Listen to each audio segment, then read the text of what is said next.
Same old G pointed out to me this morning, early this morning, that in my, let's say, easily accessible posts on YouTube, I've never actually supplied my definition of immersion, but I talk about it a lot. That came as a bit of a surprise to me because I've been talking about immersion for years, both on YouTube and on my blog, where my blog is actually one of the few places that talk about it with any degree of regularity. So what do I mean by immersion? I guess part of my surprise was that it really needs a definition. Not at this point, not like it's such a common term, but immersion is used for a reason. Immersion is a common term, it has a meaning, and the meaning applies literally. What I think people miss out on is that it's being applied often as a blanket term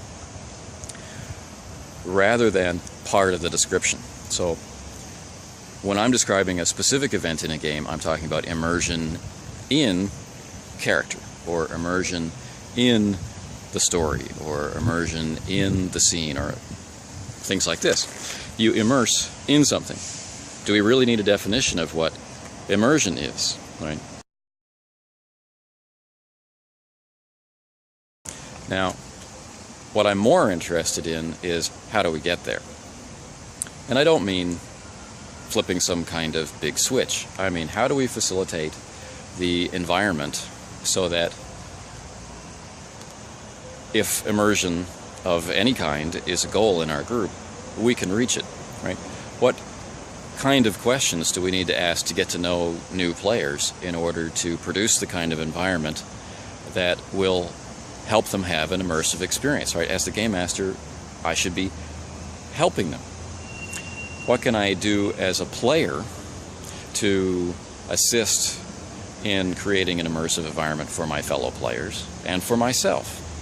And what can I do as a player of a game to understand that game well enough so that its mechanics or its setting elements or whatever do not act as a barrier to immersion, but as a channel into immersion? And again, if immersion is actually a goal. Now, if your group has decided that immersion is a goal, great.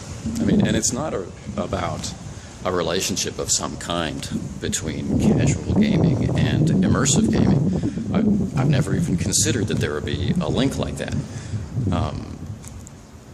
One of the most common examples that I use when talking about immersion is that even in a war game where you don't have a character at all, one of the emergent properties of that game is to immerse in character. Okay?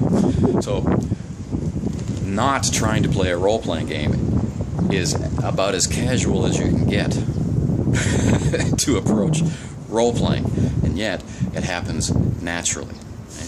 But what conditions enabled that to happen? And you can have a fantastic discussion about that when you talk about identification with the mech, identification with the faction from which that mech comes and the tactics that that group uses, and the experience of being in a contentious or confrontational environment, right? An act of aggression. You're trying to beat the other side. All of these things can stimulate investment and engagement, and those things lead to an immersive experience. So you can be invested in a game, and because of various barriers, not reach immersion. So the thing about immersion is what to do to reduce those barriers.